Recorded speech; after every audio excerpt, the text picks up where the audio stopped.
ಶ್ರೀಗುರುಭ್ಯೋ ನಮಃ ಹರಿ ಓಂ.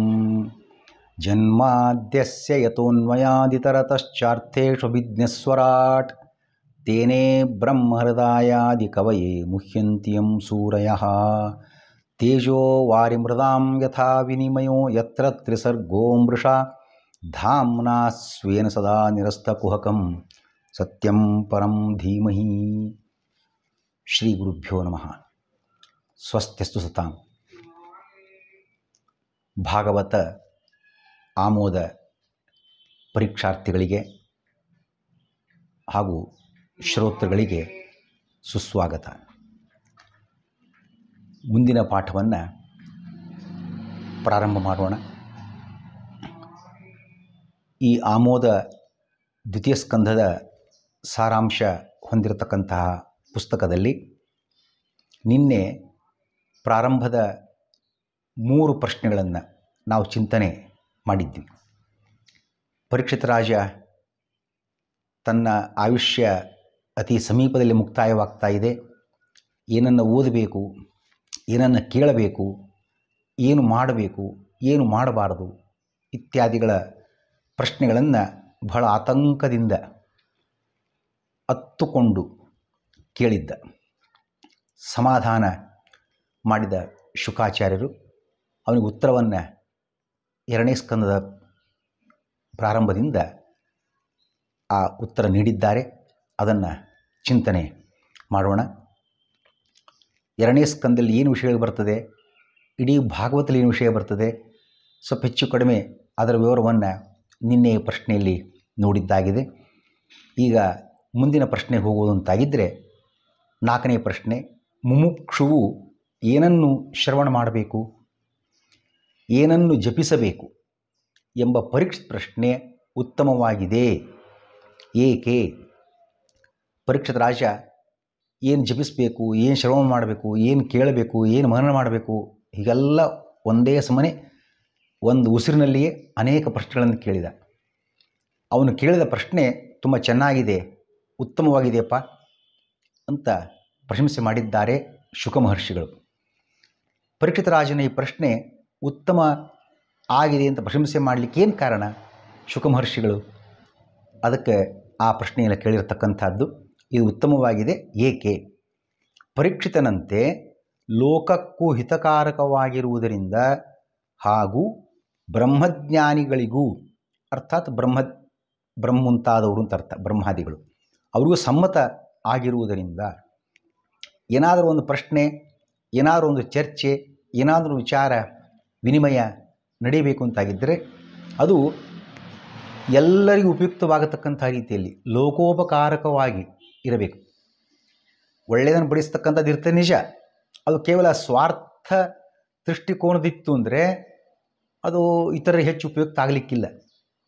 ಸಾಮಾಜಿಕವಾಗಿ, ಸಾರ್ವತ್ರಿಕವಾಗಿ ಎಲ್ಲರಿಗೂ ಉಪಯುಕ್ತವಾಗತಕ್ಕಂಥ ಸರ್ವೇ ಜನಃ ಸುಖಿನೋ ಭವಂತು ಅನ್ನುವ ಉದ್ದೇಶ ಹೊಂದಿರತಕ್ಕಂತಹ ಪ್ರಶ್ನೆ ಏನಿದೆ ಅದು ಅತ್ಯಂತ ಶ್ರೇಷ್ಠವಾದ ಪ್ರಶ್ನೆ.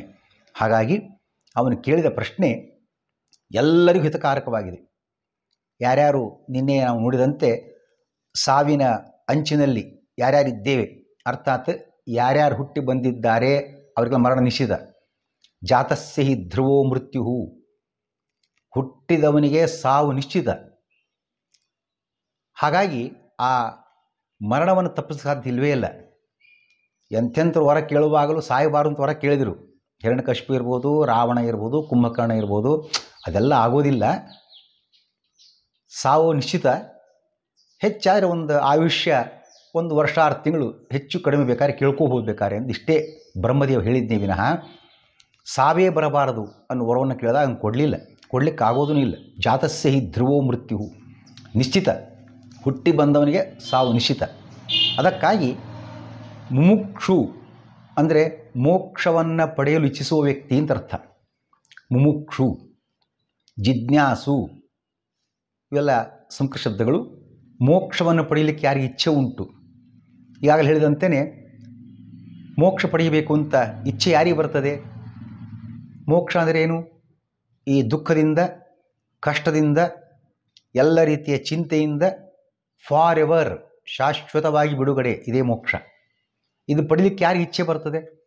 ಆ ದುಃಖದಲ್ಲಿ ತೊಳಲಾಡಿ ಬೆಂದು ನೊಂದು ಯಾರೆಲ್ಲ ಒದ್ದಾಡಿದ್ದಾರೆ ಅವ್ರಿಗೆ ಸಾಕಪ್ಪ ಸಂಸಾರ, ಸಾಕಿನ್, ಇದು ಉಸಾಬರಿನೇ ಬೇಡ ಅಂಥೇಳಿ ಆ ವೈರಾಗ್ಯ ಪ್ರಾಪ್ತವಾಗಿ ಮೋಕ್ಷದ ಕಡೆ ಚಿಂತನೆ ಮಾಡ್ತಾನೆ. ಇದು ಆಗಲೇ ಹೇಳಿದಂತೆಯೇ ಒಂದು ಸಲ ಹುಟ್ಟಿ ಬಂದ್ವಿ ಅಂದರೆ ಸಾವು ನಿಶ್ಚಿತನೇ, ಮತ್ತೆ ಕರ್ಮ, ಮತ್ತೆ ದುಃಖ, ಮತ್ತೆ ಜನ್ಮ, ಈ ಸಮಸ್ಯೆ ಇದ್ದಿದ್ದೆ. ಅದಕ್ಕಾಗಿ ಮೋಕ್ಷ ಪಡಿತಕ್ಕಂಥ ಉದ್ದೇಶ ಯಾಕೆ ಅಂತಂದರೆ ಇದಕ್ಕೋಸ್ಕರ. ಈ ದುಃಖವನ್ನು, ಚಿಂತೆಯನ್ನು, ರೋಗವನ್ನು ಫಾರ್ ಎವರ್ ಪರಿಹಾರ ಮಾಡಿಕೊಳ್ಬೇಕು ಅಂತಾಗಿದ್ದರೆ ಮೋಕ್ಷ ಪಡಿತಕ್ಕಂಥ ಪ್ರಯತ್ನ ಮಾಡಬೇಕು. ಅವನಿಗೆ ಮುಮುಕ್ಷು ಅಂತ ಕರೀತಾರೆ. ಈ ಮುಮುಕ್ಷು ಆಗಿರತಕ್ಕಂಥವನು ಏನನ್ನು ಶ್ರವಣ ಮಾಡಬೇಕು, ಏನು ಕೇಳಬೇಕು, ಅವನು ಯಾವುದನ್ನು ಓದಬೇಕು, ಯಾವುದನ್ನು ಅಧ್ಯಯನ ಮಾಡಬೇಕು, ಏನನ್ನು ಜಪಿಸಬೇಕು ಅನ್ನೋ ಪ್ರಶ್ನೆ ಪರೀಕ್ಷಿತ ರಾಜ ಕೇಳಿದ. ಅದು ಪರೀಕ್ಷಿತನಿಗೂ ಉಪಯುಕ್ತವಾಯಿತು ಆ ಪ್ರಶ್ನೆ ಕೇಳಿದ ಗುರುಗಳು ಹೇಳ್ತಕ್ಕಂಥ ಉತ್ತರದಿಂದ. ಹಾಗೆಯೇ ಅವನಂತೆ ಇರತಕ್ಕಂತಹ ಇತರ ಸಾಧಕರಿಗೂ ಸಂಸಾರವನ್ನು ದಾಟಿ ಭಗವಂತನ ಅನುಗ್ರಹದಿಂದ ಮೋಕ್ಷ ಪಡೆಯತಕ್ಕಂತಹ ಮುಮುಕ್ಷುಗಳು ಅಂತ ಯಾರಿದ್ದಾರೆ ಅವರೆಲ್ಲರಿಗೂ ಹಿತಕಾರಕ ಆಗಿದೆ. ಇಷ್ಟೇ ಅಲ್ಲ, ಬ್ರಹ್ಮಾದಿ ದೇವತೆಗಳು, ಬ್ರಹ್ಮಜ್ಞಾನಿಗಳವರು, ದೊಡ್ಡ ಜ್ಞಾನಿಗಳು, ಅವರಿಗೂ ಕೂಡ ಸಮ್ಮತ ಇದು. ಶಾಸ್ತ್ರದ ಉದ್ದೇಶವೇ ಇದು. ತೇಷಾಂ ದುಃಖ ಪ್ರಹಾಣಾಯ ಶ್ರುತಿರೇಷಾ ಪ್ರವರ್ತತೆ. ವೇದಾದಿಗಳು ಹೊರಟಿದ್ದೇ ಜೀವನಿಗೆ ಬರ್ತಕ್ಕಂತಹ ದುಃಖವನ್ನು ಕೊನೆಗಾಣಿಸುವುದಕ್ಕಾಗಿ, ಮತ್ತೆ ಎಂದು ಬಾರದೆಯಂತೆ ಮಾಡುವುದಕ್ಕಾಗಿ.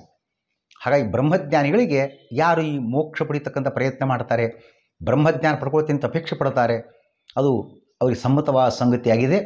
ಅವರಿಗೂ ಇದು ಸಮ್ಮತ ಆಗಿರೋದ್ರಿಂದ, ಲೋಕೋಪಕಾರಕ ಹಿತಕಾರಕ ಆಗಿರೋದ್ರಿಂದ ಪರೀಕ್ಷಿತ ರಾಜನ ಪ್ರಶ್ನೆ ಶ್ರೇಷ್ಠವಾಗಿದೆ. ಅರ್ಥಾತ್ ನಮ್ಮ ಚಿಂತನೆ ಆಗಲಿ ಹೇಳಿದಂತೆಯೇ ಅದು ಸಾರ್ವತ್ರಿಕ, ಸಾರ್ವಜನೀನ ಮತ್ತು ಸಮಸ್ತ ಲೋಕೋಪಕಾರಕ ರೂಪದಲ್ಲಿದ್ದಾಗ ಅದಕ್ಕೆ ಹೆಚ್ಚು ಮಹತ್ವ ಬರ್ತಕ್ಕಂಥದ್ದು. ಪರೀಕ್ಷಿತ ರಾಜನ ಪ್ರಶ್ನೆ ಆ ರೀತಿಯಾಗಿದ್ದರಿಂದ ಅದು ಶ್ರೇಷ್ಠವಾಗಿದೆ ಅಂತ ಶುಕ ಮಹರ್ಷಿಗಳು ಪ್ರಶಂಸೆ ಮಾಡಿದ್ದಾರೆ. ಮುಂದೆ ಪ್ರಶ್ನೆ ನೋಡೋಣ. ನಿದ್ರಯ ಹ್ರಿಯತೆ ನಕ್ತಂ ದಿವಾಚಾರ್ತೇಹಯ. ಇದಕ್ಕರ್ಥ ಅಂದರೆ ನಿದ್ರೆ ಹಾಗೂ ಸ್ತ್ರೀ ಸಂಘದಿಂದ ರಾತ್ರಿ ಹಾಗೂ ಹಣ ಸಂಪಾದನೆಯಿಂದ ಹಗಲು ಕಳೆದು ಹೋಗುತ್ತದೆ. ಇದು ಭಾಗವತದ ಮಾತು. ನಮ್ಮ ಆಯುಷ್ಯ ಇಷ್ಟೇ, ಬೆಳಗ್ಗೆಯಿಂದ ಸಾಯಂಕಾಲದವರೆಗೆ ದುಡಿಯೋದು, ಒಂದಷ್ಟು ಹಣ ಸಂಪಾದನೆ, ಹೊಟ್ಟೆಪಾಡಿಗಾಗಿ ಜೀವನೋಪಾಯದ ಮಾರ್ಗ, ಅದು ಉದ್ಯೋಗ ವ್ಯಾಪಾರ ಏನಾದರೂ ಇದ್ದಿರಬಹುದು. ಹಣ ಸಂಪಾದನೆ ಮಾಡೋದಕ್ಕೋಸ್ಕರ ಬೆಳಗ್ಗೆ ಸಂಜೆಯವರೆಗೆ ಹೋರಾಟ, ಹಾರಾಟ, ಚೀರಾಟ ಇನ್ನೆಲ್ಲ. ರಾತ್ರಿ ದಣವಾಗಿರ್ತದೆ, ನಿದ್ರೆ. ಅನೇಕ ಸಲ ಸ್ತ್ರೀ ಸಂಘವನ್ನು ಕೂಡ ಅಪೇಕ್ಷೆ ಪಡುವುದು ಉಂಟು. ಹಾಗಾಗಿ ಆ ನಿದ್ರೆಯಿಂದ, ಸ್ತ್ರೀ ಸಂಘದಿಂದ ರಾತ್ರಿ ಕಳೆದು ಹೋಗ್ತದೆ. ಹಗಲಿಡೀ ಈ ಹಣ ಸಂಪಾದನೆಯ ಮಾರ್ಗಗಳನ್ನು, ಯಾವ ರೀತಿ ಹಣ ಸಂಪಾದನೆ ಮಾಡಲಿ, ಇನ್ನೂ ಹೆಚ್ಚು ಗಳಿಸಬೇಕು, ಏನು ಮಾಡಬಹುದು, ಇದೇ ಯೋಚನೆ.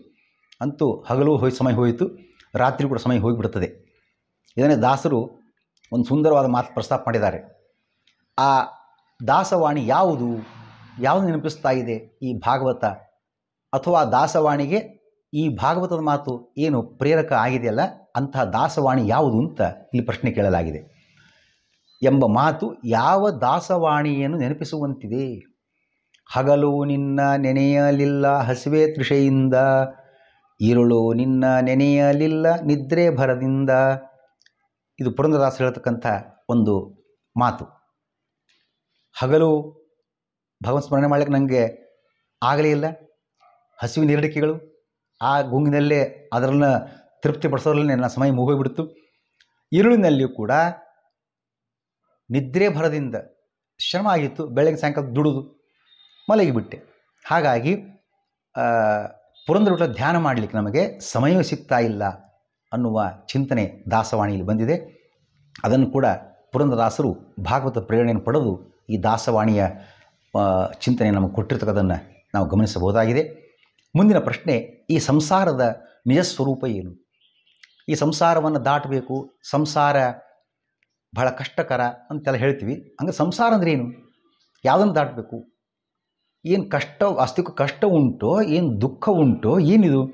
ಮತ್ತು ಇಷ್ಟು ಜನರೆಲ್ಲ ಒದ್ದಾಡಿಕೊಂಡು ಹುಟ್ಟಿ ಬಂದ ಮೇಲೆ ಯಾರೋ ಮತ್ತೊಬ್ಬರನ್ನು ನೋಡಿ ತಾನು ವಿವಾಹವಾಗಬೇಕು, ಮನೆ ಕಟ್ಟಬೇಕು, ಮಕ್ಕಳನ್ನು ಪಡಿಬೇಕು, ಮೊಮ್ಮಕ್ಕಳನ್ನು ಪಡಿಬೇಕು, ಆಸ್ತಿ ಮಾಡಬೇಕು, ಹೀಗೆಲ್ಲ ಆಸೆ. ಇದು ಒಬ್ಬರದಲ್ಲ, ಎಲ್ರಿಗೂ. ಯಾರೋ ಒಬ್ಬಿಬ್ಬರು ಸನ್ಯಾಸಿಗಳಾಗತಕ್ಕಂಥ ಯೋಗ್ಯ ಸುಜೀವಿ ಸಾತ್ವಿಕರನ್ನು ಬಿಟ್ಟರೆ. ಹಾಗಾಗಿ ಇದು ಬಹುತೇಕ ಕಡೆಗೆ ಕಾಣಿಸ್ತಿರೋದ್ರಿಂದ ಇದು ಕಷ್ಟಕಾರಕವೇ? ವಾಸ್ತವಿಕವಾಗಿ ಸಂಸಾರ ಅಂದರೆ ಏನು ಅಂತ ಪ್ರಶ್ನೆಯನ್ನು ಇಲ್ಲಿ ಪರೀಕ್ಷಿತರಾಜ ಕೇಳಿದ್ದಾನೆ. ಈ ಸಂಸಾರದ ನಿಜ ಸ್ವರೂಪ ಏನು? ಅದಕ್ಕೆ ಶುಕಾಚಾರ್ಯ ಹೇಳಿದರು, ಸಂಸಾರವೆನಿಸಿದ ಪತಿ, ಪತ್ನಿ, ಪುತ್ರ, ದೇಹ ಮುಂತಾದವೆಲ್ಲವೂ ಅಶಾಶ್ವತ ಹಾಗೂ ಅಭದ್ರವಾಗಿವೆ. ಸಂಸ್ಕೃತದಲ್ಲಿ ಭದ್ರ ಶಬ್ದಕ್ಕೆ ಮಂಗಲ ಅಂತ ಅರ್ಥ. ಸ್ವಶ್ರೇಯಸಂ ಶಿವಂ ಭದ್ರಂ ಕಲ್ಯಾಣಂ ಮಂಗಲಂ ಶುಭಂ, ಅಮರಕೋಶ. ಪರ್ಯಾಯ ಪದಗಳು, ಸಿನಾನಿಮ್ಸ್. ಭದ್ರ ಅಂದರೆ ಮಂಗಲ, ಅಭದ್ರ ಅಂದರೆ ಅಮಂಗಲ ಅಂತ ಅರ್ಥ. ಈ ನಾವೇನೆಲ್ಲ ನೆಚ್ಚಿಕೊಂಡಿದ್ದೇವೆ, ಹೆಂಡತಿಯನ್ನು ಗಂಡ, ಗಂಡನನ್ನು ಹೆಂಡತಿ, ಅದೇ ಪತಿ ಪತ್ನಿ. ಇಬ್ಬರು ಸೇರಿ ಪುತ್ರನ ನೆಚ್ಚಿಕೊಂಡಿದ್ದಾರೆ. ಎಲ್ಲರೂ ಸೇರಿ ತಮ್ಮ ದೇಹವನ್ನು ನೆಚ್ಚಿಕೊಂಡಿದ್ದಾರೆ.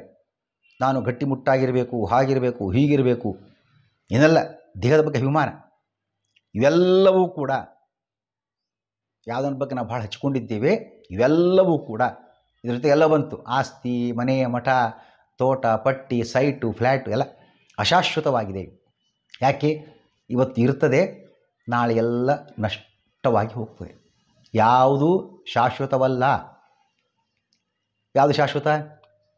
ಹುಟ್ಟಿ ಬಂದಿದ್ದೇನೆ, ನಾನು ತುಂಬ ದಿವಸ ಬದುಕ್ತೇನೆ, ಬಹಳ ಸಮಯ ಬದುಕ್ತೇನೆ ಅಂತ ಹೇಳಲಿಕ್ಕಾಗ್ತದ? ಆಗೋದಿಲ್ಲ.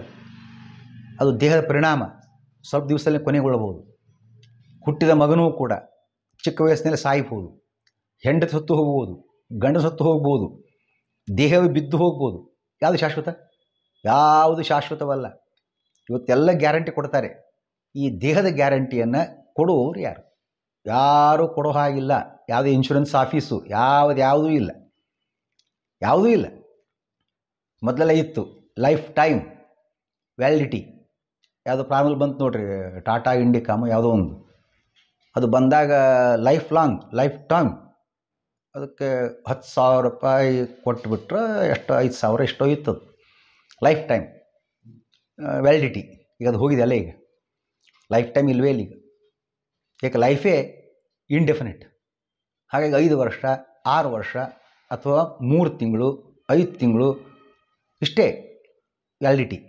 ಮತ್ತೆ ರಿನ್ಯೂವೇಷನ್ ಮಾಡ್ಕೋಬೇಕದನ್ನು. ಯಾವುದಕ್ಕಿದೆ? ಯಾವುದು ಕೂಡ ಶಾಶ್ವತವಲ್ಲ. ಇದು ವಸ್ತುಸ್ಥಿತಿ, ವಸ್ತುಕಾಗಿದು. ನಾವು ಅಂದ್ಕೊಂಡಿವಿ ಇದು ಪರ್ಮನೆಂಟ್ ಇರ್ತದೆ ಅಂತ. ಅದಕ್ಕಾಗಿ ಒದ್ದಾಡ್ತಕ್ಕಂಥದ್ದು. ಅದಕ್ಕೆ ಭಾಗವತ ಮುಂದೆ ಕೂಡ ಹೇಳ್ತದೆ, ಬೆಳಗ್ಗೆ ಮಾಡಿದ ಆಹಾರ ಪದಾರ್ಥ ಸಾಯಂಕಾಲದ ಹೊತ್ತಿಗೆ ಹಳಸಿ ಹೋಗಿರ್ತದೆ. ಅಂತಹ ಪದಾರ್ಥ ಸ್ವೀಕಾರ ಮಾಡಿದ, ತಿಂದು ಬೆಳೆದ ಈ ದೇಹ ಶಾಶ್ವತ ಅಂತ ತಿಳ್ಕೊಳ್ತೀವಿ ಅಂದರೆ ಎಷ್ಟು ಮೂರ್ಖತನ. ದೇಹ ಬೆಳೆಸಲಿಕ್ಕೆ ಬಳಸ್ಕೊಂಡು ಆಹಾರವೇ ಅಶಾಶ್ವತ. ಸಾಯಂಕಾಲ ಹೊತ್ತಿಗೆಲ್ಲ ತನ್ನ ಗುಣವನ್ನು ಕಳ್ಕೊಳ್ತದೆ. ಹಾಗಾಗಿ ಇದು ಅಶಾಶ್ವತವಾಗಿರ್ತಕ್ಕಂಥದ್ದು. ಜೊತೆಗೆ ಅಭದ್ರವಾಗಿವೆ. ಇದಕ್ಕೆ ಯಾವುದೋ ಭದ್ರತೆ ಇಲ್ಲ, ಗ್ಯಾರಂಟಿ ಇಲ್ಲ.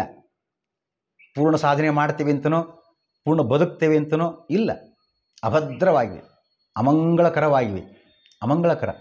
ಈಗ ಯಾವುದೋ ಒಂದು ಮಗು ಹುಟ್ಟಿತು, ಮೈಲಿಗೆ ಬಂತು, ಅದೇ ಮಗು ಸತ್ತು ಹೋಯಿತು, ಅಥವಾ ಯಾರು ತೀರ್ಕೊಂಡ್ರು, ಗಂಡ, ಹೆಂಡತಿ, ಮಗ, ಮೈಲಿಗೆ ಬಂತು. ಹುಟ್ಟಿದಕ್ಕಿಂತಲೂ ಹೆಚ್ಚಿನ ಮೈಲಿಗೆ ಇದು 10 ದಿವಸ, ಇನ್ನೂ ಸ್ವಲ್ಪ ಹೆಚ್ಚು ಕಡಿಮೆ ಉಂಟು. ಹಾಗಾಗಿ ಎಲ್ಲಿ ಮಂಗಲಕರ ಸಂದರ್ಭ ಉಂಟು? ಮೈಲಿಗೆ ಉಂಟೇ ಉಂಟು. ಸನ್ಯಾಸಿಗಳಿಗೆ ಮಾತ್ರ ಇಂಥ ಮೈಲಿಗೆ ಇಲ್ಲ. ಯಾರೇ ತೀರಿಕೊಂಡ್ರು, ಯಾರೇ ಹುಟ್ಟಿದ್ರು, ಅವರೆಲ್ಲವನ್ನು ತ್ಯಾಗ ಮಾಡಿ ಬಂದಿರತಕ್ಕಂಥವ್ರು. ಹಾಗೆ ಸನ್ಯಾಸ ಧರ್ಮ ಶ್ರೇಷ್ಠ. ಉಳಿದೆಲ್ಲ ಕಡೆಗೆ ಅಭದ್ರವಾಗಿರ್ತಕ್ಕಂಥದ್ದೇ. ಆ ವ್ಯಾಮೋಹ ಬೆಳೀತು ಅಂತಂದರೆ ಆ ಕಡೆಗೆ ಲಕ್ಷ್ಯ ಹೋಗ್ತದೆ, ಅವ್ರನ್ನೇ ಬೆಳೆಸ್ತಕ್ಕಂಥದ್ದು.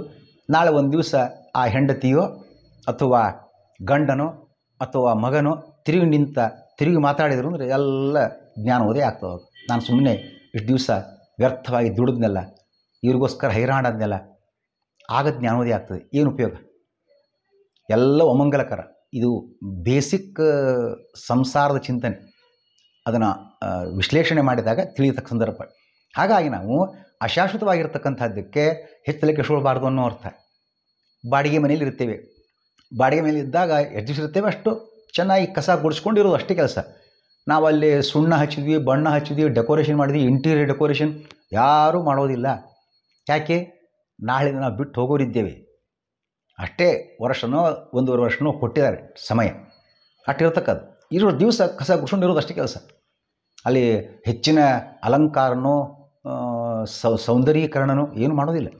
ಹಾಗೆ ಅಲ್ಲಿದೆ ನಮ್ಮ ಮನೆ, ಇಲ್ಲಿ ಬಂದೆ ಸುಮ್ಮನೆ. ನಮ್ಮ ಮನೆ ಇರೋದು ಅಲ್ಲಿ, ಇಲ್ಲಿ ಬಂದು ಸುಮ್ಮನೆ ಅಷ್ಟೇ, ಕರ್ಮದ ಅನುಭವಕ್ಕೋಸ್ಕರ ಅಂತ. ಮತ್ತೆ ಅಲ್ಲಿ ಹೋಗೋರಿದ್ದೇವೆ. ಹಾಗಾಗಿ ಪರ್ಮನೆಂಟ್ ಮನೆ ಆದರೆ ಅದಕ್ಕೆಲ್ಲ ವಿಚಾರ ಮಾಡೋಣ. ಪರ್ಮನೆಂಟ್ ಜಾಗ ಇದಕ್ಕೊಂದೆಲ್ಲ ವ್ಯವಸ್ಥೆ ಇರಲಿ, ಹಾಗಿರಲಿ ಹೀಗಿರಲಿ. ನಮ್ಮ ಪರ್ಮನೆಂಟ್ ಜಾಗ ಮೋಕ್ಷ.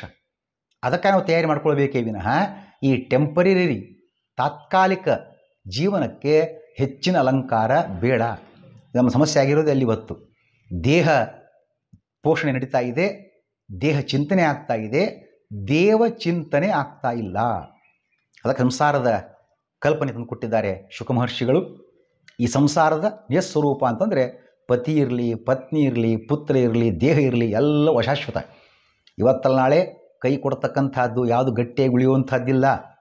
ಇಷ್ಟೇ ಅಲ್ಲ, ಈ ಜನ್ಮದ ಹೆಂಡತಿ ಗಂಡ ಮಕ್ಕಳ ಯಾರೂ ಮುಂಜಾನಕ್ಕೆ ಬರ್ತಕ್ಕಂಥವ್ರಲ್ಲ, ಆಲ್ ಆರ್ ಟ್ರಾನ್ಸ್ಫರೇಬಲ್. ಎಲ್ಲರೂ ಬದಲಾವಣೆ ಹೊಂದತಕ್ಕಂಥವರೇ ಆಗಿದ್ದಾರೆ. ಹಾಗಾಗಿ ಯಾರ ಬಗ್ಗೆ ಅಭಿಮಾನ, ಯಾರ ಬಗ್ಗೆ ಪ್ರೀತಿ? ಪರ್ಮನೆಂಟ್ ಇದ್ರೆ ಒಂದು ಮಾತು ಬೇರೆ, ಪರ್ಮನೆಂಟ್ ಅಲ್ವೇ ಅಲ್ಲಲ್ಲ ಯಾರು. ಅದನ್ನು ಕೂಡ ಚಿಂತನೆ ತಂದು ಕೊಟ್ಟಿದ್ದಾರೆ. ಮತ್ತೆ ಪ್ರಶ್ನೆ ಕೇಳಿದ್ದಾನೆ, ಜೀವನಿಗೆ ಇತರರಂತೆ ತನಗೂ ದುಃಖ ಮರಣಾದಿಗಳು ನಿಶ್ಚಿತ ಎಂಬುದು ತಿಳಿಯದಂತಾಗಿರಲು ಕಾರಣವೇನು? ಹಾಗಾದರೆ ಜಾತಸ್ಯ ಧ್ರುವಂ ಮರಣಂ ಜಾತಸ್ಯ ಹಿ ಧ್ರುವ ಮೃತ್ಯು ಹೀಗೆಲ್ಲ ಹೇಳಿದಂತೆ ಹುಟ್ಟಿದವರಿಗೆ ಸಾವು ನಿಶ್ಚಿತ. ಇದೆಲ್ಲರಿಗೂ ಗೊತ್ತಿದೆ. ಇದು ಯಾರಿಗೆ ಗೊತ್ತಿಲ್ಲ? ಎಲ್ಲರಿಗೂ ಗೊತ್ತಿದೆ. ಶವ ಸಂಸ್ಕಾರ ಜೊತೆಗೆ ನಾವು ಹೋಗಿರ್ತೀವಿ ಸ್ಮಶಾನಕ್ಕೆಲ್ಲ. ಹೋದಾಗ ಅನ್ಕೋತೀವಲ್ಲ, ನಾಳು ಒಂದು ದಿವಸ ಇಂಥ ಪರಿಸ್ಥಿತಿ ನನಗೂ ಬರ್ತದೆ. ಗೊತ್ತು. ಆಗ ಕ್ಷಣದಲ್ಲಿ ಮಾತ್ರ ಒಂಚೂರು ವೈರಾಗ್ಯ ಬಂದಂತಾಗ್ತದೆ. ಹೌದಿಲ್ಲ ದೇವರೇ, ಯಾವುದು ನಮ್ಮ ಕೈಲಿಲ್ಲಲ್ಲ ಅಂತ ಅನ್ನಿಸ್ತದೆ. ಆಯಿತು, ಆ ಶವ ಸಂಸ್ಕಾರ ಮುಗಿತಾ ಇರೋ ಹಾಗೆಯೇ ಮನೆಗೆ ಬಂದದ್ದಾಯಿತು, ಹೆಂಡತಿ ಹೇಳಿದ್ದು ಆಯಿತು, ಸ್ನಾನ ಆಗೋದ್ರೊಳಗಾಗಿ ಚಹಾ ತಯಾರಿರಲಿ. ಇದಕ್ಕೆ ಶಾಸ್ತ್ರಕಾರ ಕರೆದರು, ಇದನ್ನು ಸ್ಮಶಾನ ವೈರಾಗ್ಯ ಅಂತ. ಆಗಿನ ಪೂರ್ತಿಕಷ್ಟೇ ಆ ಚಿಂತನೆ ಬರ್ತದೆ, ಮತ್ತೆ ಹೋಗಿಬಿಡ್ತದೆ. ಹಾಗೆ ಮತ್ತೊಂದುಂಟು, ಪ್ರಸೂತಿ ವೈರಾಗ್ಯ, ಪುರಾಣ ವೈರಾಗ್ಯ. ಪುರಾಣ ಕೇಳುವಾಗ, ಪಾಠ ಕೇಳುವಾಗ, ಚಿಂತನೆ ನಡೆಸುವಾಗ, ಸ್ವಾಮಿಗಳ ಉಪನ್ಯಾಸ ಕೇಳುವಾಗ, ಹೌದಲ್ಲ, ಇನ್ನು ಮೇಲೆ ಈ ಸಂಸಾರ ಚಿಂತೆ ಬೇಡಪ್ಪ, ಹಾಗಾರೆ ಆದಷ್ಟು ಭಗವಂತ ಚಿಂತನೆ ಮಾಡೋಣ ಅಂತನಿಸಿ ವೈರಾಗ್ಯ ಸಂಪಾದನೆ ಆಗಿಬಿಡ್ತದೆ. ಅಲ್ಲೇನು ಮಂಗಳಾರತಿಯೋ ಪ್ರಸಾದ ವಿತರಣೆಯೋ ಆಯಿತು ಅಂತ ಆದರೆ ಮುಗೀತು, ಮತ್ತೆ ಎಲ್ಲ ಮರ್ತು ಹೋಗಿಬಿಡ್ತದೆ. ಮತ್ತು ಸಂಸಾರ ತಾಪತ್ರೆ ಪ್ರಾರಂಭ. ಇದನ್ನು ಪುರಾಣ ವೈರಾಗ್ಯ ಅಂತ ಕರೆದರು. ಹಾಗೆಯೇ ಪ್ರಸೂತಿ ವೈರಾಗ್ಯ. ಹೆಣ್ಣು ಮಗಳು ಆ ಮಗುವನ್ನು ಗರ್ಭದಲ್ಲಿ ಧಾರಣೆ ಮಾಡಿರ್ತಾಳೆ. ಪ್ರಸೂತಿಯ ಡೆಲಿವರಿ ಡೇಟ್ ಬರ್ತದೆ. ಅದು ನಾರ್ಮಲ್ ಡೆಲಿವರಿ ಬೇಗನೆ ಆದರೆ ಒಳ್ಳೆಯದು, ಎಲ್ಲರಿಗೂ ಆಗೋದಿಲ್ಲ. ಆ ಡೆಲಿವರಿ ಆಗುವಾಗ, ಹೆರಿಗೆ ಆಗುವಾಗ ಒದ್ದಾಡ್ತಾಳೆ, ಕಷ್ಟ. ಅನೇಕ ಸಲ ಪ್ರಾಣಾಪಾಯವೂ ಎದುರಾಗ್ಬೋದು.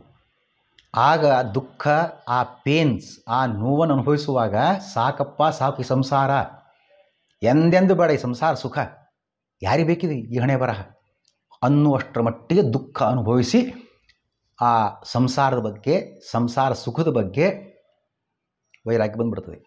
ಇದನ್ನೇ ಪ್ರಸೂತಿ ವೈರಾಗ್ಯ ಅಂತ ಕರೀತಾರೆ. ಮುಂದೆ ಡೆಲಿವರಿ ಆಯಿತು, ಮಗು ಬೆಳೆಯಿತು, ಅದರ ಆಟ ಪಾಠ, ಹಾವ ಭಾವ ಎಲ್ಲ ನೋಡ್ತಾ ದುಃಖ ಎಲ್ಲ ಮರ್ತು ಹೋಗಿಬಿಡ್ತದೆ. ಮತ್ತೆ ಸಂಸಾರ ಸುಖಕ್ಕೆ ಉಗ್ಗಿಕೊಳ್ಳುತ್ತಾರೆ. ಆಗಿನ ಪೂರ್ತಿಕಷ್ಟೇ ಇದು. ಅದಕ್ಕಾಗಿ ಇದನ್ನು ತಾತ್ಕಾಲಿಕವಾಗಿರತಕ್ಕಂಥದ್ದು ದುಃಖ ಎಲ್ಲ ಗೊತ್ತಿದೆ. ಸ್ಮಶಾನ ವೈರಾಗ್ಯ, ಪ್ರಸೂತಿ ವೈರಾಗ್ಯ, ಹಾಗೆಯೇ ಪುರಾಣ ವೈರಾಗ್ಯ ಆಗಿನ ಪೂರ್ತಿಕಷ್ಟೇ ಬರ್ತದೆ. ಹಾಗಾಗಿ ಈ ಇನ್ನೊಬ್ಬರಂತೆ ಎಷ್ಟೋ ಜನ ಸಾಯ್ತಾರೆ, ಎಷ್ಟು ಜನ ಅಡ್ಮಿಟ್ ಆಗ್ಯಾರ, ಕೊರೋನಾದಲ್ಲಿ ಎಷ್ಟೋ ಜನ ತೀರಿಕೊಂಡ್ರು, ಇದೆಲ್ಲ ತನಗೆ ಗೊತ್ತಿದೆ. ಗೊತ್ತಿದ್ದರೂ ಕೂಡ ಏನೂ ಅದನ್ನು ತಪ್ಪಿಸಿಕೊಳ್ಳಲಿಕ್ಕೆ, ಬಾರದಂತೆ ಮಾಡಲಿಕ್ಕೆ ಯಾಕೆ ಪ್ರಯತ್ನ ಮಾಡ್ತಾ ಇಲ್ಲ? ತಿಳಿಯದಂತೆ ಇರಲಿಕ್ಕೆ ಏನು ಕಾರಣ? ಇದು ಬೇಸಿಕ್ ಕ್ವಶನ್. ಆ ಪ್ರಶ್ನೆ ಕೇಳಿದ್ದಾನೆ ಪರೀಕ್ಷಿತ ರಾಜ. ಅದಕ್ಕೆ ಉತ್ತರ ಕೊಟ್ಟು ಶುಕಾಚಾರ್ಯರು, ಬಂಧಕ ಪ್ರಕೃತಿಯ ಪ್ರಭಾವದಿಂದ ಜೀವನಿಗೆ ಪತ್ನಿ ಪುತ್ರಾದಿ ಸಂಸಾರದಲ್ಲಿ ಅತಿಯಾದ ಆಸಕ್ತಿ ಉಂಟಾಗಿರುವುದು. ಈ ಜೀವನ ಸ್ವರೂಪ ದೇಹದ ಮೇಲೆ 7 ಕವಚಗಳಿವೆ, ಮುಚ್ಚಳ, ಒಂದರ ಮೇಲೆ ಒಂದರ ಮೇಲೆ ಒಂದು. ಹೇಗೆ ಒಂದು ಪೆಟ್ಟಿಗೆಯ ಅಥವಾ ರಟ್ಟಿನ ಬಾಕ್ಸ್ನೊಳಗೆ ಬಲ್ಬು ಉರಿಲಿಕ್ಕೆ ಸ್ವಿಚ್ ಆನ್ ಮಾಡಿ ಆ ಪೆಟ್ಟಿಗೆ ಎಲ್ಲ ಕವರ್ ಮಾಡಿದರೆ ಅದರ ಬೆಳಕು ಹೊರಗೆ ಬರೋದಿಲ್ಲ. ಬ್ಲ್ಯಾಕ್ಔಟ್ ಟೈಪ್ ಮಾಡಿರ್ತಾರೆ ನೋಡಿರಿ ಯುದ್ಧದ ಸಮಯದಲ್ಲೆಲ್ಲ. ಕಿಟಕಿಗೆಲ್ಲ ಗ್ಲಾಸಿಗೆ ಪೇಪರು ಅಂಟಿಸಿ ಬೆಳಕು ಹೊರ ಬೀಳದಂತೆ ಮಾಡತಕ್ಕಂಥ ಕ್ರಮ ಯುದ್ಧದ ಸಂದರ್ಭದಲ್ಲಿ ಬ್ಲ್ಯಾಕ್ಔಟ್ ಅಂತ ಕರೀತಾರೆ ಅದನ್ನು. ಹಾಗೆ ಈ ಪೆಟ್ಟಿ ಒಳಗೆ ಬಲ್ಬ್ ಉರಿತಿರ್ತದೆ, ಅದು ಮೀಟರ್ ರನ್ ಆಗೋದ್ರಿಂದ ಉರಿತಾಗಿ ಗೊತ್ತಾಗ್ತದೆ. ಆ ಸುತ್ತಲೂ ಕವಚ ಕವರ್ ಇರೋದ್ರಿಂದ ಅದರ ಬೆಳಕು ಹೊರ ಕಾಣಿಸೋದಿಲ್ಲ. ಹಾಗೆ ಜೀವನ ಸ್ವರೂಪ ಮೂಲತಃ ಆನಂದ ಜ್ಞಾನ ಸ್ವರೂಪನಾಗಿದ್ದಾನೆ. ಅದರ ಮೇಲೆ ಒಂದಲ್ಲ 7 ಮುಚ್ಚಳಗಳು. ಅದರ ಅತ್ಯಂತ ಪವರ್ಫುಲ್ಲಾದ ಮುಚ್ಚಳ ಅಂದರೆ ಪ್ರಕೃತಿ. ಆ ಪ್ರಕೃತಿಯಿಂದ ಅವನಿಗೆ ಏನು ಮಾಡ್ತೇನೆ ಏನು ಬಿಡುತ್ತೇನೆ ಒಂದು ತಿಳಿತಾ ಇಲ್ಲ, ಒಂದು ಗೊತ್ತಾಗೋದಿಲ್ಲ.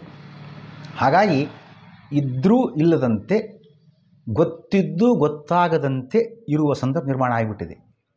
ಹೇಗೆ ಪೆಟ್ಟಿಗೆ ಒಳಗೆ ಬಲ್ಬ್ ಉರಿತಿದ್ರೂ ಮೇಲೆ ಕವಚ ಮುಚ್ಚಳ ಭದ್ರವಾಗಿತ್ತು, ಆ ಕಡೆಗೆ ಎಲ್ಲೂ ಚೂರು ಬೆಳಕು ಹೋಗೋದಿಲ್ಲ ಅಂತಾಗಿತ್ತು. ಹೇಗೋ ಹಾಗೆ 7 ಮುಚ್ಚಳ, ಒಂದಲ್ಲ ಎರಡಲ್ಲ. ಅದಕ್ಕೋಸ್ಕರ ಅವನಿಗೆ ಆ ಕಾರಣದಿಂದಾಗಿ ಈ ಪತ್ನಿ ಪುತ್ರ ಮುಂತಾದವರ ಸಂಸಾರದಲ್ಲಿ ಅತಿಯಾದ ವ್ಯಾಮೋಹ ಬಂದುಬಿಟ್ಟಿದೆ.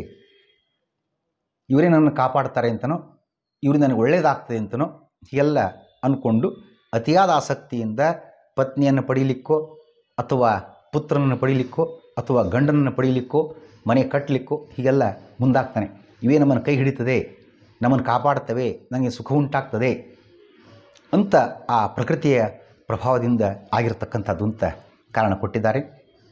ಮುಂದಿನ ಪ್ರಶ್ನೆ ಕೇಳ್ತಾನೆ ಪರೀಕ್ಷಿತ ರಾಜ, ಹಾಗಾಗಿ ಸಂಸಾರದಿಂದ ಬಿಡುಗಡೆ ಹೊಂದಲು ಇರುವ ಉಪಾಯವೇನು? ಈ ಸಂಸಾರದೆಲ್ಲರೂ ಮುಳುಗಿದ್ದಾರೆ, ಎಲ್ಲಿ ನೋಡ್ತೀವಿ ಎಲ್ಲ ಸಂಸಾರಿಗಳೇ. ಅಕ್ಕಪಕ್ಕದ ಮನೆ, ಆ ಸೈಟು, ಈ ಸೈಟು, ಈ ಫ್ಲ್ಯಾಟು, ಈ ಓಣಿ, ಆ ಫಸ್ಟ್ ಕ್ರಾಸು, ಸೆಕೆಂಡ್ ಕ್ರಾಸು, ಎಲ್ಲಿ ಬೇಕಾದ್ರೆ ಎಲ್ಲ ಕಡೆ ಸಂಸಾರಿಗೆ ನಮ್ಮ ಕಣ್ಣಿಗೆ ಬೀಳ್ತಾ ಇದ್ದಾರೆ. ಆಗಲೇ ಅಂತಾನೆ ಯಾರೋ ಒಬ್ಬಿಬ್ಬರು ಸಾತ್ವಿಕ ಜೀವರು ಸನ್ಯಾಸಿಗಳನ್ನು ಬಿಟ್ಟರೆ. ಹೀಗಿರುವಾಗ ಈ ಸಂಸಾರದಿಂದ ಬಿಡುಗಡೆ ಹೊಂದಲು ಇರುವ ಉಪಾಯ ಏನು? ಹಾಗಾದರೆ ಏನು ಮಾಡಿ ಸಂಸಾರವನ್ನು ನಾವು ದಾಟಬಹುದಾಗಿದೆ? ಪ್ರಶ್ನೆ ಕೇಳಿದ್ದಾನೆ ಪರೀಕ್ಷಿತ ರಾಜ. ಶುಕಾಚಾರ್ಯ ಹೇಳಿದರು, ಶ್ರೀಹರಿಯ ಕಥಾಶ್ರವಣ, ಭಗವಂತನ ಕಥೆ ಕೇಳಬೇಕು. ಅನೇಕ ಅವತಾರಗಳ ಕಥೆ, ಭಕ್ತರನ್ನು ಉದ್ಧಾರ ಮಾಡಿದ ಕಥೆ. ಆ ಕಥೆಯನ್ನು ಕೇಳೋದು ಅಷ್ಟೇ ಅಲ್ಲ, ಅದನ್ನು ಮನನ ಮಾಡಬೇಕು. ಒಂದು ಸಲ ಕೇಳ್ತೀವಿ, ಕೇಳಿದಾಗ ಆಗಿನ ಸಮಯಕ್ಕೆ ಸ್ವಲ್ಪ ಅದು ನೆನಪಲ್ಲಿರ್ತದೆ, ಒಳ್ಳೆಯದು ಅಂತ ಅನ್ನಿಸ್ತದೆ, ಮುಂದೆ ಮರ್ತೇ ಹೋಗ್ತದೆ. ಅದು ಪುನಃ ಮನನ ಆಗಬೇಕು. ಯಾವುದೇ ರೀತಿ ಸಂಶಯಕ್ಕೆ ಅವಕಾಶ ಇರಬಾರದು. ಅದಕ್ಕೆ ಮನನ ಅಂತ ಕರೀತಾರೆ, ದಾರ್ಢ್ಯ. ಪುನಃ ಪುನಃ ರಿಪಿಟೇಷನ್, ಮನನ ಮಾಡಿಕೊಳ್ಬೇಕು. ಆಮೇಲೆ ಧ್ಯಾನ. ಹಾಗಾಗಿ ಕಥಾಶ್ರವಣ, ಮನನ, ನಿಧಿಧ್ಯಾಸನಗಳನ್ನು ಅಳವಡಿಸಿಕೊಳ್ಬೇಕು. ನಮ್ಮ ಹೆಚ್ಚಿನ ಸಮಯವನ್ನು ಆಗಿನ ಪುಸ್ತಕ ಒಂದಷ್ಟು ಬದುಕಲಿಕ್ಕೆ ಏನೋ ಒಂದಷ್ಟು ನೀರಡಿಕೆ ಆಗಿದೆ, ನೀರು ಕುಡಿಯೋಣ, ಹಸಿವಾಗಿದೆ, ಆಹಾರ ತಿನ್ನೋಣ, ಇಷ್ಟನ್ನು ಬಿಟ್ಟರೆ ಹೆಚ್ಚಿನ ಸಮಯವನ್ನು ಭಗವಂತನ ಚಿಂತನೆಗೆ ನಾವು ಬಳಸಿ ಅದನ್ನು ಕೊಳ್ಳಬೇಕಾಗಿದೆ, ಅದನ್ನು ಅಳವಡಿಸಿಕೊಳ್ಬೇಕಾಗಿದೆ. ಮತ್ತೆ ಪ್ರಶ್ನೆ ಕೇಳಿದ, ಇವುಗಳ ಸಂಸಾರ ಬಂಧನ ದೂರವಾಗುವ ಬಗೆ ಹೇಗೆ? ಹರಿಕಥಾ ಶ್ರವಣ ಮಾಡಿದ್ವಿ, ಮನನವೂ ಮಾಡಿದ್ವಿ, ಧ್ಯಾನವನ್ನು ಮಾಡ್ತಾ ಇದ್ದೇವೆ ಅಂತ ಇಟ್ಕೊಳ್ಳೋಣ. ಇದನ್ನು ಪರಿಹಾರ, ಸಂಸಾರ ಬಂಧನ ದೂರ ಆಗೋದು ಹೇಗೆ? ಅದಕ್ಕೊಂದು ಮಾತನ್ನು ಕೂಡ ತಿಳಿಸಿದ್ದಾರೆ. ಶ್ರುತ್ವಾ ಮತ್ವಾ ತಥಾ ಧ್ಯಾತ್ವಾ ತದಜ್ಞಾನ ವಿಪರ್ಯಯೌ ಸಂಶಯಂಚ ಪರಾಣುದ್ಯ ಲಭತೆ ಬ್ರಹ್ಮದರ್ಶನಂ. ದೇವರ ದರ್ಶನ ಯಾವಾಗ ಆಗ್ತದೆ? ದೇವರ ಸಾಕ್ಷಾತ್ಕಾರವಾದಾಗ ಮೋಕ್ಷ, ಇದು ಪಕ್ಕ. ದೇವರ ದರ್ಶನ ಆಗಬೇಕು, ನಮಗೆ ಕಣ್ಣಿಂದ ಅವರನ್ನು ಭಗವಂತನ ಕಾಣಬೇಕು ನಾವು. ಇದು ಯಾವಾಗ ಆಗ್ತದೆ? ದೇವರ ದರ್ಶನ ಯಾವಾಗ ಆಗ್ತದೆ ಅಂತಂದರೆ ಅದಕ್ಕೆ ಹಂತಗಳನ್ನು, ಮೆಟ್ಟಿಲುಗಳನ್ನು ಹೇಳಿಕೊಟ್ಟಿದ್ದಾರೆ. ಶ್ರುತ್ವಾ ಅಂದರೆ ಏನು? ತ್ವಾ ಪ್ರತ್ಯಂತವ್ಯ, ಸಂಸ್ಕೃತ ಶಬ್ದಗಳದು, ಅವ್ಯಯ. ಕೇಳಿ ಅಂತ ಅರ್ಥ. ಭಗವಂತ ಕಥೆಗಳನ್ನು ಕೇಳಿ ತಥಾ ಮತ್ವಾ ತಿಳಿದು, ಮನನ ಅಂತ ಅರ್ಥ. ಆಗ ಹೇಳಿದಂಗೆ ಕೇಳೋದು ಒಂದು ಬೇರೆ, ಕೇಳೋ ಒಂದು ಸ್ವಲ್ಪ ಹೆಚ್ಚು ಕಡಿಮೆ ಆಗಿರ್ತದೆ. ಮನನ ಮಾಡುವಾಗ ಅದನ್ನು ಇನ್ನೊಬ್ಬರಿಗೆ ಹೇಳುವಾಗ ದೃಢಪಡಿಸ್ಕೊಳ್ಬೇಕು, ಅದನ್ನು ಗಟ್ಟಿ ಮಾಡ್ಕೊಳ್ಬೇಕು. ಇದಮಿತ್ತಂ ನಿರ್ಣಯ ಬರಬೇಕು. ಅದಕ್ಕೆ ಮತ್ವ ತಿಳಿದು ಮನನ ಮಾಡಿಕೊಂಡು ಅಂತ ಅರ್ಥ. ಹಾಗೆಯೇ ಧ್ಯಾತ್ವ ಮುಂದೆ ಧ್ಯಾನ ಮಾಡತಕ್ಕಂಥ ಕ್ರಮ. ಭಗವಂತನ ಸ್ವರೂಪ ಸರಿಯಾಗಿ ಅರ್ಥ ಮಾಡಿಕೊಂಡು ಯಾವ ದೋಷವೂ ಇಲ್ಲ, ಎಲ್ಲ ಗುಣಗಳು ಪೂರ್ಣನಾಗಿದ್ದಾನೆ ಅಂತ ತಿಳಿದುಕೊಂಡಾಗ ಆಮೇಲೆ ತದಜ್ಞಾನ ವಿಪರ್ಯಯವು, ಭಗವಂತನ ಬಗ್ಗೆ ಇರತಕ್ಕಂತಹ ಅಜ್ಞಾನ. ಅಜ್ಞಾನ ಅಂದರೆ ನಮಗೇನು ಗೊತ್ತೇ ಇಲ್ಲ, ಭಗವಂತ ಹೇಗಿದ್ದಾನೆ, ಅವನ ಸ್ವರೂಪ ಏನು, ಲಕ್ಷಣ ಏನು ಒಂದು ಗೊತ್ತಿಲ್ಲ. ಇದು ಅಜ್ಞಾನ ಭಾಗ. ಗೊತ್ತಿಲ್ಲ, ಏನೂ ಗೊತ್ತಿಲ್ಲ. ನ ಜ್ಞಾನಂ ಅಜ್ಞಾನಂ. ವಿಪರ್ಯಯ ಅಂದರೆ ವಿರುದ್ಧ ಜ್ಞಾನ, ಮಿಸ್ಅಂಡರ್ಸ್ಟ್ಯಾಂಡಿಂಗ್ ಅಂತ ಅರ್ಥ. ಅದು ಮತ್ತಷ್ಟು ಅಪಾಯಕಾರಿ. ಅದು ವಿರುದ್ಧ ಜ್ಞಾನ, ತಪ್ಪಾಗಿ ತಿಳಿಯತಕ್ಕಂಥದ್ದು. ಗೊತ್ತಿಲ್ಲ, ಇದೊಂದು ಸಣ್ಣ ತಪ್ಪು. ಆದರೆ ಬೆಟರ್ ದ್ಯಾನ್ ವಿಪರ್ಯಯ, ವಿಪರೀತ ಜ್ಞಾನಕ್ಕಿಂತ ಸ್ವಲ್ಪ ವಾಸಿ. ಉದಾಹರಣೆ ನೋಡೋದಾಗಿದ್ದರೆ ಬಸ್ ಸ್ಟ್ಯಾಂಡ್ ಹೋಗಿರ್ತೀವಿ, ನಾವು ಯಾವುದೊಂದು ಊರಿಗೆ ಹೋಗಬೇಕಾಗಿದೆ, ಬೆಂಗಳೂರಿಗೋ ಬಿಜಾಪುರಕ್ಕೋ. ಆ ಬಸ್ಸು ನಮಗೆ ಗೊತ್ತಿಲ್ಲ, ಯಾವ ಬಸ್ಸು ಗೊತ್ತಿಲ್ಲ ಅಂತ ನಾವು ಸುಮ್ಮನೆ ಕೂತ್ಕೊಂಡ್ಬಿಟ್ಟಿದೆ, ನೋಡಲಿಲ್ಲ ಅಂದರೆ ಅಲ್ಲೇ ಕೂತ್ಕೋಬೇಕಾಗಷ್ಟೇ. ಅದಷ್ಟೇ ದೋಷ ಅಥವಾ ದುಃಖ. ಅದು ಬಿಟ್ಟು ನಾವು ಯಾವುದೋ ಬೇರೆ ಊರಿನ ಬಸ್ಸಿಗೆ ಗೊತ್ತಾಗದೆ ಹತ್ತಿಬಿಟ್ಟಾಗ, ಯಾರು ಹೇಳಿದರು ಗಲಾಟೆಯಲ್ಲಿ, ನಮ್ಮ ಕೇಳಿಸ್ ನಾವು ಇದೇ ಬಸ್ ತಿಳ್ಕೊಂಡ್ಬಿಟ್ಟು ಯಾವುದೋ ಬಸ್ಸನ್ನು ಏರಿಬಿಟ್ಟು ಅದು ಹೈದರಾಬಾದಿಗೆ ಹೋಗೋ ಬಸ್ಸು, ನಾವು ಬೆಂಗಳೂರು ಬಸ್ ಅಂತೇಳಿ ಕೂತ್ಕೊಂಡಿದ್ದರೆ ನಾವು ಬೆಳಿಗ್ಗೆ ಹೇಳುವಾಗ ಹೈದರಾಬಾದ್ನಲ್ಲಿ ಇರ್ತೇವೆ. ಇದು ವಿಪರ್ಯ ಅಂದರೆ ವಿಪರೀತ ಜ್ಞಾನ, ವಿರುದ್ಧ ಜ್ಞಾನ, ಮಿಸ್ಅಂಡರ್ಸ್ಟ್ಯಾಂಡಿಂಗ್, ಮತ್ತಷ್ಟು ದುಃಖ ಅಂತ ಅರ್ಥ. ಇದು ಅಲ್ಲೇ ನಮ್ಮ ಊರಲ್ಲಿ ಆದರೂ ಇದ್ವಿ, ಈಗ ಮತ್ತೊಂದು ಊರಿಗೆ ಹೋಗೋ ಸಂದರ್ಭ ಅಂತೀವಿ. ವಿರುದ್ಧ ಜ್ಞಾನ, ಎಲ್ಲೂ ಹೋಗ್ತೀವಿ ಅಂತ ಅರ್ಥ. ಹಾಗಾಗಬಾರ್ದು.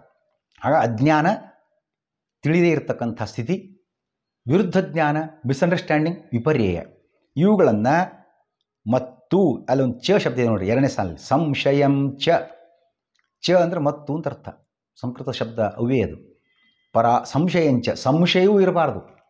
ಒಮ್ಮೆ ಅನಿಸ್ತದೆ ಇವ್ರು ಹೇಳಿದಾಗ ಹೀಗೆ ಅಂತ ಒಮ್ಮೆ ಅನಿಸ್ತದೆ, ಮತ್ತೊಬ್ರು ಯಾರು ಹೇಳಿದರು ಹಾಗೂ ಇರ್ಬೋದಲ್ಲ ಅಂತ ಒಮ್ಮೆ ಹಾಗೆ. ಎರಡೂ ಸರಿ ಇರ್ಬೋದೇನೋ, ಇರಲಿ, ನಮ್ಗೆ ಯಾಕೆ ಸುಮ್ಮನೆ ಚಿಂತೆ, ಇಬ್ಬರಿಗೂ ಹೂ ಅಂದ್ರೆ ಆಯಿತು. ಅದೇ ಸಂಸ್ಕೃತದಲ್ಲಿ ಒಂದು ಮಾತು ಉಂಟು, ರಾಮಾಯ ಸ್ವಸ್ತಿ ರಾವಣಾಯ ಸ್ವಸ್ತಿ ಅಂತ. ಸುಮ್ಮನೆ ಯಾಕೆ, ಇಬ್ಬರಿಗೂ ಒಳ್ಳೆಯದಾಗಲಿ ಅನ್ನೋ ರೀತಿ. ಅದು ಇರಲಿ, ಇದು ಇರಲಿ. ಇದು ಸಂಶಯ ಕ್ರಮ. ಗಟ್ಟಿ ನಿರ್ಧಾರ ಬೇಕು, ಇದಮಿತ್ತಂ ನಿರ್ಣಯ ಬೇಕು, ಯಾವುದು ಸರಿ ಅನ್ನೋ ಒಂದು ಮಾತು. ಆ ಸಂಶಯವನ್ನು ಕೂಡ ಪರಾಣುದ್ಯ, ಅದನ್ನು ಪರಿಹಾರ ಮಾಡಿಕೊಂಡಾಗ ಮಾತ್ರ ಲಭತೆ ಬ್ರಹ್ಮದರ್ಶನಂ, ದೇವರ ದರ್ಶನವನ್ನು ಪಡೆಯುತ್ತಾನೆ. ದೇವರ ದರ್ಶನವಾಗಬೇಕು ಅಂತಾಗಿದ್ದರೆ ಅವನ ಬಗೆಗಿರ್ತಕ್ಕಂಥ ಅಜ್ಞಾನವೂ ಹೋಗಬೇಕು, ವಿರುದ್ಧ ಜ್ಞಾನ ಮಿಸ್ಅಂಡರ್ಸ್ಟ್ಯಾಂಡಿಂಗ್ ಅದು ಹೋಗಬೇಕು, ಸಂಶಯವೂ ಹೋಗಬೇಕು. ಯಾವ ಗೊಂದಲ ಇರಬಾರ್ದು, ಸ್ಪಷ್ಟ ಕಲ್ಪನೆ ಬರಬೇಕು. ಆವಾಗ ಬ್ರಹ್ಮಜ್ಞಾನ ಬರ್ತದೆ, ಭಗವಂತನ ಜ್ಞಾನ ಉಂಟಾಗತಕ್ಕಂಥದ್ದು. ಹಾಗಾಗಿ ಭಗವಂತನ ಧ್ಯಾನವನ್ನು ಶ್ರವಣ, ಮನನ, ನಿಧಿಧ್ಯಾಸಗಳ ಮುಖಾಂತರ ನಾವು ತಂದುಕೊಳ್ತಕ್ಕಂಥದ್ದು. ಅದಕ್ಕಾಗಿ ಶ್ರುತ್ವಾ ಮತ್ವಾ ತಥಾ ಧ್ಯಾತ್ವಾ ತದಜ್ಞಾನ ವಿಪರ್ಯಯೌ ಸಂಶಯಂಚ ಪರಾಣುದ್ಯ ಲಭತೆ ಬ್ರಹ್ಮದರ್ಶನಂ ಎಂಬ ಮಾತಿನಂತೆ ಹರಿಕಥಾ ಶ್ರವಣದಿಂದ ಅಜ್ಞಾನ ಪರಿಹಾರ ಮೊದಲನೇ ಸ್ಟೆಪ್ ಇದು. ಇವತ್ತು ಕಥೆಯನ್ನು ಕೇಳಿದ್ದೇವೆ, ದೇವ್ರ ನಮ್ಗೆ ಏನು ಗೊತ್ತಿಲ್ಲ, ABCD, ಓ ದೇವರು ಬಿದ್ದಾನಪ್ಪ ಅಂತ ಒಂದು ಕಲ್ಪನೆ ಬರ್ತದೆ, ಕಾನ್ಸೆಪ್ಟ್, ಪರಿಕಲ್ಪನೆ. ಈ ದೇವರ ಅಸ್ತಿತ್ವದ ಸಂದರ್ಭಗಳೇನು, ನಾವು ನಿರ್ಮಾಣ ಮಾಡಿರ್ತಕ್ಕಂತಹ ಗಿಡದಲ್ಲಿ ಹೂವುಗಳು, ಹಣ್ಣುಗಳು, ಕಾಯಿಗಳು, ಅಥವಾ ಸೂರ್ಯಚಂದ್ರ ನಕ್ಷತ್ರಗಳು, ಗಾಳಿಯೋ ಬೆಳಕೋ, ಇವೆಲ್ಲ ನಿರ್ಮಾಣವಾಗಿರುತ್ತೆ. ಈಗ ಅವನ ಅಸ್ತಿತ್ವದ ಬಗ್ಗೆ ಒಂದು ಚಿಂತನೆ ಬರಲಿಕ್ಕೆ ಪ್ರಾರಂಭ ಆಗ್ತದೆ. ಅದರಿಂದ ಅಜ್ಞಾನ ಪರಿಹಾರ. ಈ ಹರಿಕಥೆಯ ಮನನದಿಂದ ಮತ್ತೆ ಕೇಳಿದ್ದನ್ನೇ ಮನನ ಮಾಡಬೇಕು, ದೃಢಪಡಿಸ್ಕೊಳ್ಬೇಕು ಅದನ್ನು. ಅದು ಸಂಶಯ ಮತ್ತು ವಿರುದ್ಧ ಜ್ಞಾನ ಆಗಲಿ, ಮಿಸ್ಅಂಡರ್ಸ್ಟ್ಯಾಂಡಿಂಗ್, ತಪ್ಪು ಕಲ್ಪನೆ ಆಗಬಾರ್ದು ಯಾವ ದೃಷ್ಟಿಯಲ್ಲಿ. ಅದರ ಪರಿಹಾರ ಮುಂದೆ ಹರಿಸ್ಮರಣೆ ರೂಪ ಧ್ಯಾನದಿಂದ. ಧ್ಯಾನ ಮಾಡುವಾಗ ಹರಿಸ್ಮರಣೆ, ಹರಿಯ ಸ್ವರೂಪ ಸ್ಪಷ್ಟ ಇರಬೇಕು. ಅದನ್ನು ಧ್ಯಾನ ಮಾಡಿದ್ವಿ ಅಂದರೆ ಶ್ರೀಹರಿಯ ಸಾಕ್ಷಾತ್ಕಾರವಾಗುತ್ತದೆ.